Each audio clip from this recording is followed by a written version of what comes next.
Então qualquer diferença que exista com qualquer ser, isso na escala de grande vida, algo que ficou a resolver há 2.000 anos atrás, há 3.000 anos atrás, há 5.000 anos, há 10.000 anos, há 50.000 anos atrás, ainda pode persistir entre, digamos, dois seres, e ser esse o grande desafio desses seres, ou desse ser que hoje é o nosso terapente. Terapente é aquele que está fazendo a terapia. Terapeuta é o que está conduzindo, terapente é o que está fazendo a terapia. Quem está passando pela fase de indução é um induzente, quem está fazendo a fase da regressão é um regressante, e assim todos esses termos usando o particípio presente dos próprios verbos, indicando como quem estuda, um estudante. Então quem faz a regressão é um regressante, e quem faz a regressão também não regride de forma alguma. Quem faz a regressão regressiona. Esse é o verbo que a gente criou, porque ele representa muito mais o que se verifica que é o processo existencial, e ninguém está para regredir. Regredir não é o verbo certo para quem faz a regressão, é regressionar. Conceituados esses aspectos de semântica, que são menos importantes, mas são importantes também, dá para nós percebermos que a terapia por regressão ela é toda uma conjuntura bem definida, inclusive com a nomenclatura. Nesse livro vocês podem consultá-lo e verão que há equações matemáticas, com incógnitas, com valores que a cada momento são determinantes do próprio resultado que a regressão está passando por esse ponto. Por exemplo, aqui eu estou vendo uma equação que diz que R é igual a I mais alfa menos delta, e onde R é o nível de regressão alcançado, I é o nível de indução alcançado. Esse delta é um fator que mostra a conexão entre a situação da indução e o desenvolvimento da regressão propriamente dita. E esse delta, esse último parâmetro delta, ele é o quanto a mente subjetiva do regressante está em supremacia em relação à mente objetiva. O processo da terapia por regressão, como terapia, ele é eficaz, ele é rápido.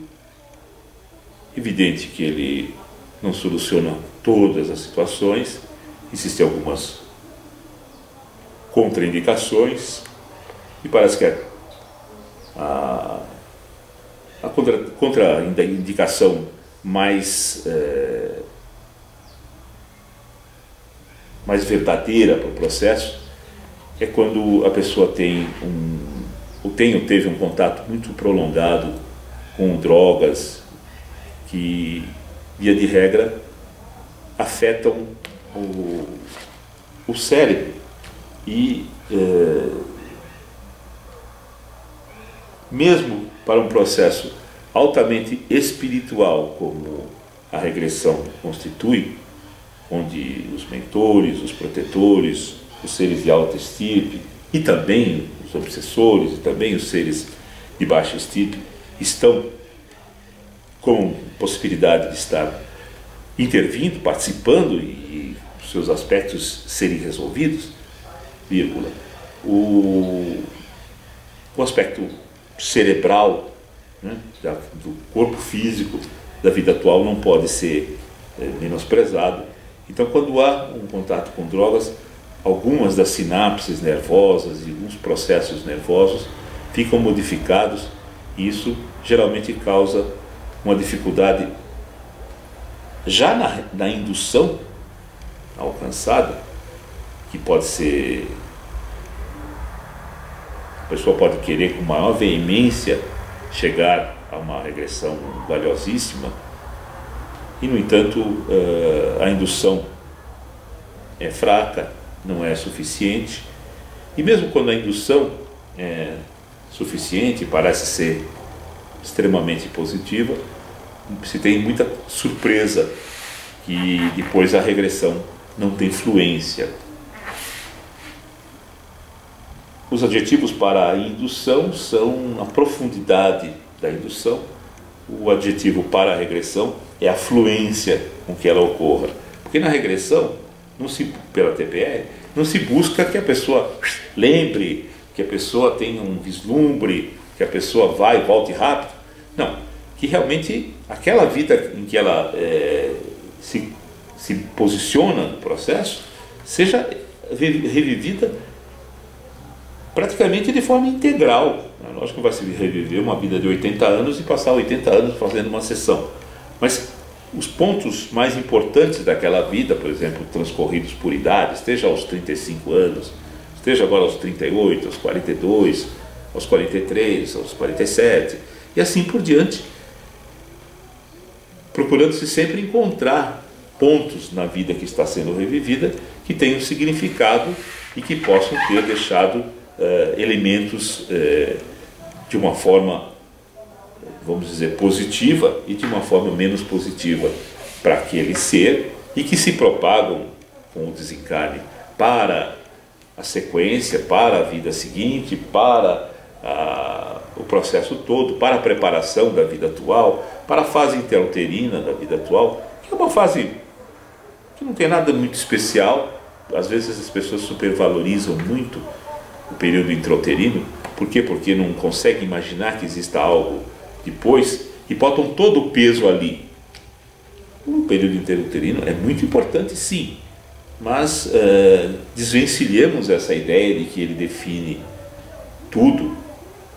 Ele é um momento a mais.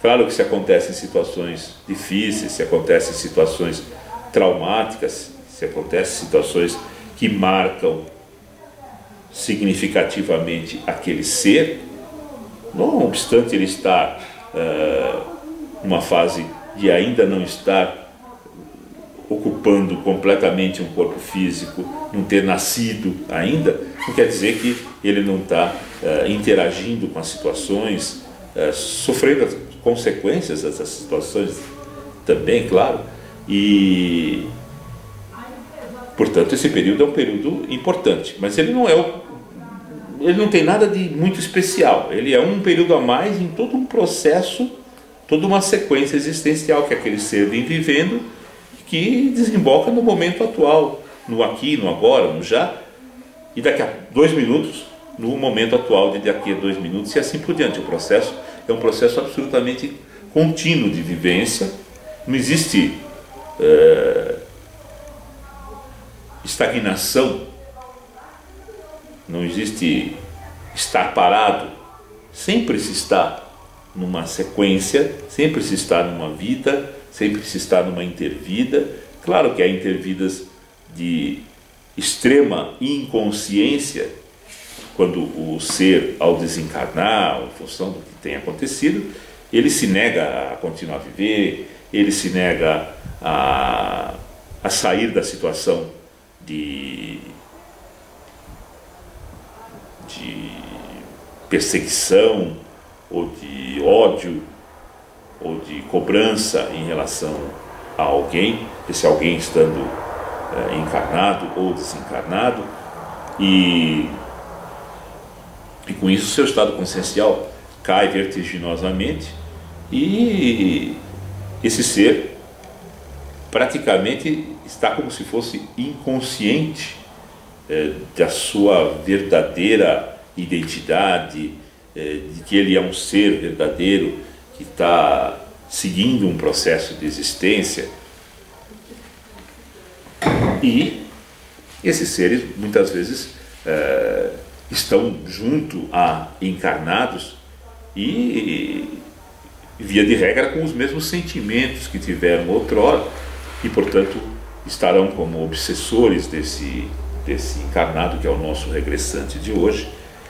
E esse processo de obsessão precisa ser abordado, precisa ser considerado, precisa ser resolvido.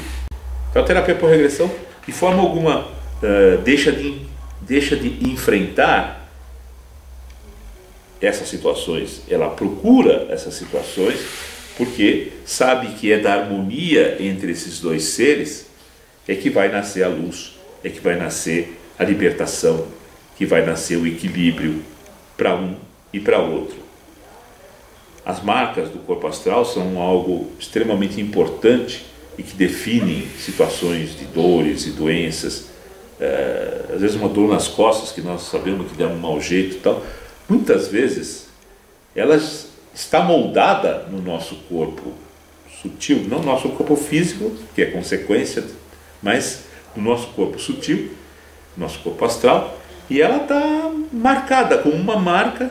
Ela teve uma origem, que o processo vai certamente permitir compreender, entender por que houve essa origem dessa marca, mas essa marca está nesse ser e se propaga tanto quanto for permitido, quantas vidas for, e define provavelmente em cada vida física que esse ser tenha os problemas, as dores físicas, a dor de cabeça, a dor no rosto, a dor no braço, as dores de forma geral. Quando essa drenagem energética é mais intensa, se torna uma desagregação do corpo astral e descida para o plano físico dessa energia desagregadora, provocando a doença como consequência. Enfim, a terapia por regressão pode ser descrita realmente como um mergulho profundo que alguém dá em si mesmo, no sentido de compreender-se e, se compreendendo,